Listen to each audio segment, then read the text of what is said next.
Good morning, students. So we are doing chapter 5, the age of industrialization.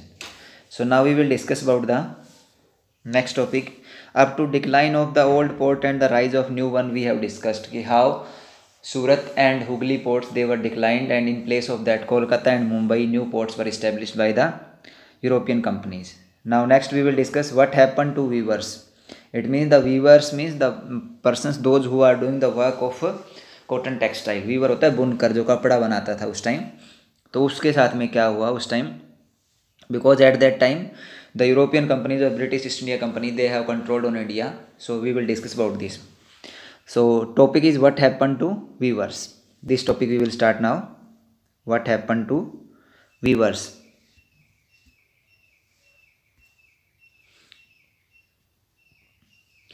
Veg adopted by companies official to ensure regular supply of cotton silk textiles for the Indian weavers. यानी हम पढ़ेंगे कौन से ways adopt किए British East India company ने India के अंदर cotton और सिल्क को टेक्सटाइल को अदर कंट्रीज़ में सप्लाई करने के लिए. So first, once the East India company established political power. जैसे ही ईस्ट इंडिया कंपनी ने इंडिया के अंदर अपनी पॉलिटिकल पावर इस्टेब्लिश कर ली, it could assert a monopoly right to trade. तो उन्होंने क्या किया, अपना व्यापार के अंदर अपनी मोनोपोली करना, अपनी अकॉर्डिंग सारा काम करना स्टार्ट कर दिया. It proceeded to develop a system of management and control that would eliminate competition, control cost and ensure regular supply of cotton and silk. They have set up a system of management. How they have system control that would eliminate competition. उन्होंने क्या किया कि जो competition था ना international market में, उसको कम करने का प्रयास किया. कंट्रोल कॉस्ट को कंट्रोल किया. Ensure regular supply of cotton and silk. और उन्होंने क्या किया, ये प्रयास किया कि कॉटन और सिल्क की सप्लाई वो रेगुलर होती रहे. This it through a series of steps. और उसके लिए उन्होंने कुछ स्टेप्स बनाए. क्या स्टेप्स बनाए? The company try to eliminate the existing trade and brokers by appointing a paid servant called gomastha. उन्होंने क्या किया, जो पहले ब्रोकर होते थे, बैंकर होते थे, मर्चेंट होते थे, उनको हटाकर एलिमिनेट कर दिया उनको, और उनकी जगह पे एक पर्सन को अपॉइंट किया. इसको उन्होंने क्या नाम दिया, गोमस्ता. और वो था paid servant. He was controlled by the British government. यानी ब्रिटिश गवर्नमेंट ने क्या किया, जो वीवर्स थे उनके ऊपर एक पर्सन को अपॉइंट कर दिया और उसको नाम दे दिया गोमस्ता. तो गोमस्ता कौन था? A paid servant appointed by the British official to supervise the weavers, collect supplies and examine the quality of cloth. यानी गोमस्ता जो था वो कौन था? A paid servant appointed by the British official to supervise the weavers. जो कपड़ा बनाते थे उनको सुपरवाइज करना, उनसे कलेक्ट करना सप्लाईज को, और उनकी क्वालिटी है क्लॉथ की उसको एग्जामिन करना. That is the work of gomastha. तो this question you will write down, what are the works of gomastha and who is gomastha. First you will write down who was gomastha and what are the functions of gomastha. ये question you will write down. So answer of this question is here. तो गोमस्ता आपको समझ में आ गया, ए paid servant था जिसको salary मिलती थी. और किसने अपॉइंट किया उसको? ब्रिटिश ऑफिसर, ब्रिटिश कंपनी ने अपॉइंट किया उसको, ईस्ट इंडिया कंपनी ने.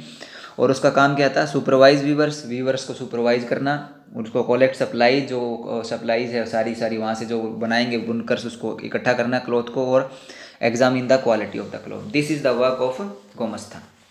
It prevented company weavers from dealing with other buyers by the system of advance. इससे क्या हो गया, कंपनी ने क्या कर लिया कि जो अदर बायर्स थे, जैसे पहले तो कंपनी जब तक गोमस्ता अपॉइंटेड नहीं था तब तक तो वो मर्चेंट व्यापारियों से या ट्रेडर से खरीदते थे.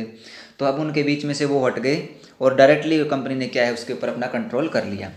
Those who took advance had to hand over the cloth they produce to gomasthas. यानी जो लोग एडवांस लेते थे उनको साथ क्या करना पड़ता था, जो कपड़ा बनता था वो साथ के साथ किसको देना पड़ता था? गोमस्ता को. यानी जो एडवांस में पहले पैसा लेते थे वीवर्स, उनको क्या करना पड़ता था? सारा अपना कपड़ा किसको देना पड़ता था? गोमस्ता को. They could not take it any other trader. वो दूसरे ट्रेडर को नहीं दे सकते थे. यानी उनको पहले एडवांस देती थी British East India Company weavers को पैसा, और उसके बदले में कपड़ा है वो भी वो खुद लेती थी और उसको दूसरों को खरीदने की परमिशन नहीं देती थी.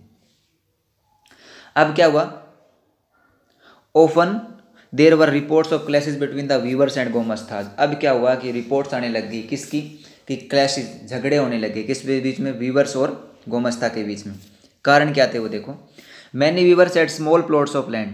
जो वीवर्स थे बुनकर जो कपड़ा बनाते थे उनके पास जो स्मॉल प्लॉट ऑफ लैंड थी जिस पे वो काम करते थे, which now they had to lease out to others and devote all their time for to weaving.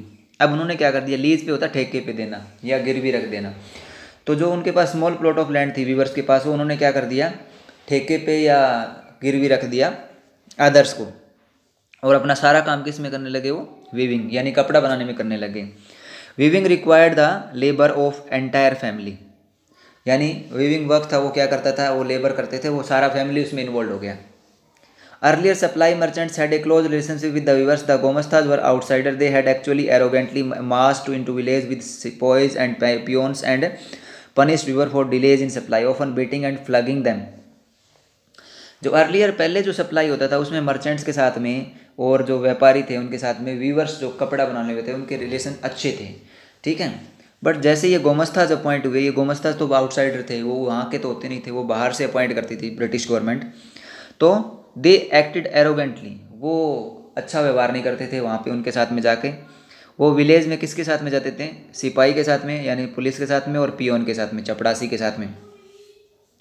और जो वीवर्स सप्लाई प्रॉपरली टाइम पे नहीं करता था, डिले करता था, उसको वो क्या करते थे, पीटते थे या फिर क्या करते थे, फ्लगिंग देम, उनको डांटते थे, ये काम उनका था।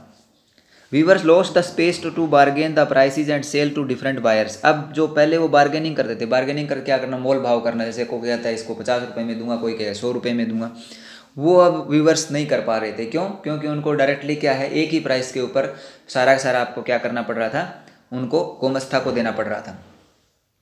The price now they received was miserably low and the loans they had accepted tied them to the company, यानी उसका प्राइस जो होता था कपड़े का, वीवर्स जो बनाते थे उसके प्राइस बहुत कम था, और जो लोन ले रखा था ब्रिटिश कंपनी से वीवर्स ने, इसके कारण उसको उसके साथ में ही काम करना पड़ रहा था, यानी उसके साथ में रहना पड़ रहा था कंपनी के साथ में, ईस्ट इंडिया कंपनी के साथ में। किसको? वीवर्स को। In many places weaver deserted villages and migrated weavers along with traders revolted began refusing loans, closing down their workshop and taking the agricultural labours. अब जब इस तरीके से उनका सर्वाइवल मुश्किल हो गया वीवर्स का, तो उन्होंने क्या करना स्टार्ट कर दिया, अपने गांव से माइग्रेशन करना स्टार्ट कर दिया, दूसरे गांव में चले गए। और ट्रेडर व्यापारी ने क्या कर दिया, वीवर्स ने रिवोल्ट करना स्टार्ट कर दिया, किसके खिलाफ, ब्रिटिश ईस्ट इंडिया कंपनी के खिलाफ। एंड जो उनके ऊपर लोन था उसको देने से उन्होंने काम करना बंद कर दिया, और उन्होंने जो वीवर्स कपड़ा बनाने का काम था वो बंद कर दिया, और अपने एग्रीकल्चरल लेबर के तौर पे काम करने लग गए। ये आपका वीवर्स के साथ में हुआ। Now next is given Manchester came to India, यानी मैनचेस्टर के प्रोडक्ट्स अब इंडिया में आने लग गए, यानी इंडियन प्रोडक्ट है उसकी एक्सपोर्ट है उसको कम कर दिया गया, और ब्रिटिश एक्सपोर्ट है उसको बढ़ा दिया गया, यानी ब्रिटेन से आने वाली चीज़ों को इंपॉर्टेंस ज़्यादा देना, यानी इंडियन वाली को कम कर दिया गया। अब इसमें क्या कहा गया, by the beginning of the 19th century textile export from India decline, यानी जो टेक्सटाइल कपड़े का एक्सपोर्ट था इंडिया के अंदर वो क्या हो गया, डिक्लाइन हो गया, यानी उसको कम कर दिया। बाहर हमारा जो कपड़ा जाता था उसका व्यापार को क्या कर दिया गया, कम कर दिया गया। In 1112 peace goods accorded to for 33% of India's export. By 1850-51 it was only not more than 3%, यानी जो 1811 और 12 में 33% था वो 1850 और 51 में कितना हो गया, सिर्फ 3% रह गया, यानी 30% बिल्कुल कम कर दिया British government, British East India company ने। As cotton industries developed in India, क्योंकि आपको पता है उसी टाइम इंडस्ट्रियल रेवोल्यूशन के अंदर क्या है, कॉटन इंडस्ट्रीज है वो सारी इंग्लैंड के अंदर डेवलप हो गई। तो industrial groups began worrying about imports from other countries. जब एक देश के अंदर इंडस्ट्री ज़्यादा होती है तो अगर उसके देश के अंदर बाहर से कोई सामान आएगा तो वो इंडस्ट्रियलिस्ट नाराज़ होंगे ना, चिंता होगी उनको। वैसे ही इंग्लैंड के अंदर जब इंडस्ट्रीज बढ़ गई तो वो जो बाहर से इंडिया से जो कपड़ा जाता था वो उनके लिए चिंता का विषय बन गया। इसलिए उन्होंने क्या किया, they pressurise the government to impose import duty on cotton textile. इसलिए उन्होंने क्या कर दिया कि जो बाहर से इंग्लैंड के अंदर कपड़ा आएगा उस पर ड्यूटी यानी टैक्स बढ़ा दिया। अब टैक्स बढ़ेगा तो उस लोग वो महंगा हो जाएगा और लोग उसको खरीदेंगे नहीं। तो इंग्लैंड के अंदर जो इंडिया से कपड़ा जाता था उसके ऊपर क्या लगा दी, इंपोर्ट ड्यूटी, यानी उस पर टैक्स इंक्रीज़ कर दिया। और उस टैक्स इंक्रीज़ करने से क्या हुआ कि इंडियन टेक्सटाइल की मार्केट के अंदर एक्सपोर्ट जो इंडियन इंटरनेशनल मार्केट है वो कम हो गई। At the same time industrialist persuaded the East India company to sell British manufacturer in India market as well.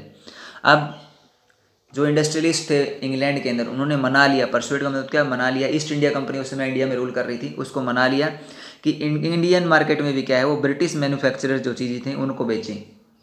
By the 1850 cotton piece goods constituted over 31% of the value of Indian import.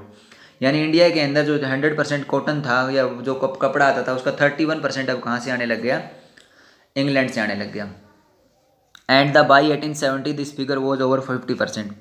जो 1850 में 31% था वो कितना हो गया 1870 के अंदर 50% हो गया, यानी भारत के अंदर इंग्लैंड का जो कपड़ा था वो 50% के लगभग आना स्टार्ट हो गया। नेक्स्ट क्या था, problems faced by cotton viewers in India, यानी जो इंडिया में अब थे कॉटन वीवर्स जो कपड़ा बनाते थे उनको क्या प्रॉब्लम आने लग गई, क्योंकि 50% तो किसका आने लग गया, ब्रिटिश का होने लग गया, 50% बचा उसमें फिर इंडियन थे, उनको क्या प्रॉब्लम आई वो हम पढ़ेंगे। Problem faced by cotton weavers, their export market collapsed, export तो बिल्कुल कम ही हो गया, 3% बच गया था। तो उसके अंदर क्या था कि हम जो एक्सपोर्ट करते थे कपड़ा वो तो सारा सारा क्या हो गया, ख़त्म हो गया। And the local market shrank, और लोकल मार्केट में कपड़ा किसका आ गया था, इंग्लैंड का आ गया था, तो लोकल मार्केट भी क्या हो गई, बिल्कुल छोटी हो गई।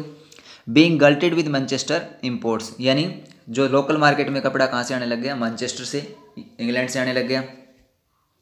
Imported goods were so cheap that weavers could not easily compete with them, जो इंग्लैंड से जो कपड़ा आ रहा था या इंग्लैंड से जो वस्तुएं आ रही थी वो सारी सस्ती थी, इसलिए जो इंडियन वीवर्स थे उनके लिए सर्वाइव करना मुश्किल हो गया, क्योंकि वो कंपटीशन नहीं दे पा रहे। अब कोई भी व्यक्ति होगा वो सस्ती चीज़ खरीदेगा या महंगी खरीदेगा, सस्ती खरीदेगा ऑब्वियसली। तो महंगी चीज़ें हैं, जो इंडियन वीवर्स थे उनका कपड़ा क्या था, वो हाथ से बनता था, इसलिए उसके अंदर क्या था, टाइम भी ज़्यादा लगता था और उसकी वैल्यू भी अच्छी थी। बट जो इंग्लैंड के अंदर था वो किससे बनता था, सारा मशीनों से बनता था और लार्ज अमाउंट में बनाया जा सकता था, इसलिए उसका वो सस्ता भी पड़ता था। तो इसलिए इंडियन मार्केट में उनका जो सस्ता कपड़ा था वो ज़्यादा लोग यूज़ करने लग गए, और जो इंडियन कपड़ा था उसकी मार्केट में वैल्यू कम हो गई। By the 1860 weaver could not get sufficient supply of raw cotton of good quality. दूसरा क्या था कि वीवर्स जो थे इंडिया के अंदर उनको रो कॉटन भी नहीं मिल पा रहा था, यानी जिससे कपड़ा बनता है वो कॉटन तो सारी कहाँ जाने लग गई, वो इंग्लैंड के अंदर जाने लग गई। तो इसलिए क्या है कि जो कपड़ा बनाने के लिए कॉटन चाहिए वो भी क्या है, बहुत कम मिलने लगे इंडियन वीवर्स को।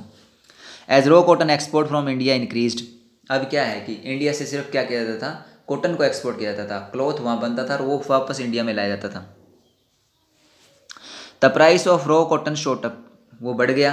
Viewers in India were starved of supplies and forced to buy raw cotton at exorbitant prices, यानी अब क्या हो गया कि उसका प्राइस बढ़ गया कॉटन का, जो कॉटन खरीदते थे पहले उस कॉटन को अब खरीदने के लिए प्राइस बढ़ गया, तो इंडियन जो लोग थे उनको इसमें काफ़ी प्रॉब्लम्स आ रही थी, उनको महंगा वो खरीदना पड़ रहा था cotton. By the end of the 19th century factories in India began production flooding the market with machine goods, how could be industries possible survive. 19th century तक था क्या था कि factories in India began production, यानी India के अंदर भी क्या हो गया, फैक्ट्रीज यानी बड़ी इंडस्ट्रीज़ का प्रोडक्शन स्टार्ट हो गया, और मार्केट में क्या है, मशीन से बनी हुई गुड्स से उनका सामान ज़्यादा आने लग गया। फ्लडिंग का मतलब लार्ज अमाउंट में मार्केट से बनी हुई मशीन से बनी हुई चीज़ें हैं वो सारी की सारी क्या है, मार्केट में आने लग गई। अब इंडिया के अंदर फैक्ट्रीज है वो कैसे आई वो हम पढ़ेंगे कि इंडिया के अंदर फैक्ट्रीज कब इस्टेब्लिश हुई। फैक्ट्रीज का मतलब लार्ज स्केल की industries. The first cotton mill in Bombay cam up in 1854, यानी पहली कॉटन मिल इंडिया के अंदर कब लगी, बॉम्बे के अंदर 1854 में। By 1862 4 mills were at work with 94,000 spindles and 50 looms, यानी इसके अंदर स्पिंडल होता है जो आपका कपड़ा होता है ना, उसकी गांठ जो बनती है उससे अलग अलग चीज़ें बनाई जाती है, आपका उसको स्पाइन काटा जाता है, फिर उसका सूत बनता है, उस तरीके से क्या है स्पिंडल वाली 94 हो गई, और उससे लूम कपड़ा जो बनता था वो 2150 लूम्स वाली होगी। Around the same time jute mills came in Bengal, उसी टाइम क्या हुआ इंडिया के अंदर बंगाल के अंदर जूट मिल भी लग गई। द फर्स्ट बिंग सेटअप इन 1855, पहली जो जूट मिल लगी वो कब लगी, 1855 में लगी। In North India the Elgin mill was started in Kanpur in 1860, और नॉर्थ इंडिया के अंदर एक तो बॉम्बे था वो साउथ में हो गया, ईस्ट में आपका कोलकाता में हो गया जो आपका 1850 में जूट की मिल लगी, और नॉर्थ की साइड में कानपुर में 1860 में ये मिल लग गई आपकी एल्गिन मिल इसको बताया गया। And a year later the first cotton mill of Ahmedabad वो सेटअप, और उसके बाद में कुछ सालों के बाद में एक और कॉटन मिल लग गई अहमदाबाद के अंदर। By 1874 the first spinning and weaving mill of Madras began production, और उसके बाद में 1874 में कहाँ लग गई, वो लग गई आपकी मद्रास, चेन्नई इसको बोलते हैं अभी, कैपिटल ऑफ तमिलनाडु, वहाँ पे इसका मिल का प्रोडक्शन स्टार्ट हो गया। द अर्ली एंटरप्रेनर होते हैं जो इंडस्ट्री लगाते हैं, इंडस्ट्रियलिस्ट आप कह सकते हो, those who are establishing the industries, तो वो कौन थे। From the late 19th century, यानी आप 1850 के लास्ट की बात कर रहे हैं अब, British in India began exporting opium to China, opium होता है जो भांग बनती है ना उससे, वो ड्रग्स के तौर पे आप कह सकते हो जिसका यूज़ होता है, या जिसका यूज़ थोड़ा बहुत नशे के तौर पे होता है। Many Indian became junior player in this trade, इसमें जो इंडियन थे वो अभी स्टार्टिंग की थी उन्होंने, तो ज़्यादा वो एक्सपर्ट नहीं थे इस चीज़ के। In this trade providing finance, brokering supplies and shipping consignments, इसके बाद में वो क्या करते थे, सप्लाईज करते थे या उनका आपस में एक्सचेंज करना वो काम करते थे। Having earn through trade some of these businessman had visions of developing industrial entrepreneurs prizes in India, तो जो ये ऐसा व्यापारी के तौर पे काम कर रहे थे इंडियंस, उन्होंने प्लान बनाया कि वो क्या करें, इंडिया के अंदर एक इंडस्ट्रियल डेवलपमेंट करें। तो इनमें क्या था, in Bengal Dwarkanath Banerjee, Dwarkanath Tagore had vision of developing industrial Dwarkanath Tagore setup 6 joint stock companies in 1830, उन्होंने एक 6 joint यानी स्टॉक आप मिलाकर उनको एक कंपनी बनाई 1830 और 1840 के बीच में। इन बॉम्बे पारसीज लाइक दिनसा पैटिट, और पारसी जो थे उनमें पारसी कम्युनिटी का नाम है, उनके एक व्यक्ति का नाम था दिनसा पैटिट, उन्होंने क्या किया, उन्होंने बॉम्बे के अंदर किया setup. Um Jamshedji Nusserwanji Tata built huge industrial empires, और इसके बाद में जो हम टाटा इंडस्ट्री पढ़ते हैं उसके अंदर जमशेदजी टाटा ने इंडस्ट्रियल सेटअप स्टार्ट किया, इंडस्ट्रियल प्रोडक्शन करना स्टार्ट किया। इसके बाद में आपका आता है Seth Hukumchand setup the first Indian jute mill in Kolkata, Seth Hukumchand थे, उन्होंने अपनी पहली कॉटन जूट मिल इस्टेब्लिश की कलकत्ता के अंदर 1917 के अंदर। So did the father as well as grand father of the famous industrialist G D. Birla, Seth Hukamchand यानी किसके ग्रैंड फादर थे, जो आज के टाइम में जी.डी. बिरला है, घनश्याम दास बिरला, उनके ग्रैंडफादर थे, उन्होंने ये काम स्टार्ट किया। तो ये मैन पहले इंडिया के अंदर इंडस्ट्रियलिस्ट थे जिन्होंने इंडस्ट्रीज इंडिया के अंदर इस्टेब्लिश की। इसके बाद में नेक्स्ट आता है how are the early entrepreneurs accumulated their capital, यानी उन्होंने अपनी कैपिटल का मतलब होता है पैसा, किस प्रकार उसको यूज किया, एडजस्ट किया। Some merchants from Madras trade with Burma, Burma country का नाम है जिसको म्यांमार बोलते हैं। Other had link with the Middle East and the East Africa, यानी इन मर्चेंट्स का किसके साथ में रिलेशन था, एक तो ट्रेड करते थे वो बर्मा म्यांमार के साथ में, अदर का मिडिल ईस्ट होते हैं जो आपके Saudi Arab, Iraq, Iran, Kuwait, ये कंट्री, और ईस्ट अफ्रीका, इन कंट्रीज के साथ में इनका रिलेशन था। Other commercial groups operated with in India carrying goods from one place to another, banking money, transferring funds between cities and financing traders, जो और कुछ कमर्शियल ग्रुप्स जो इंडिया के अंदर थे, जो ये इंडस्ट्रीज वगैरह का काम करते थे, उन्होंने क्या किया, वो गुड्स को अपने देश के अंदर क्या करते थे, इधर से उधर ले जाते थे, और उसमें मनी का एक्सचेंज करना या फंड्स आपस में एक्सचेंज करना, फंड्स होता है पैसे का आपस में लेन देन करना, वो ये काम करते थे। Hurdles in the path of Indian, hurdle होता है बाधा, रुकावट, यानी इंडियन जो इंडस्ट्रियलिस्ट थे उनके काम में क्या रुकावटें आ रही थी वो हम पढ़ेंगे।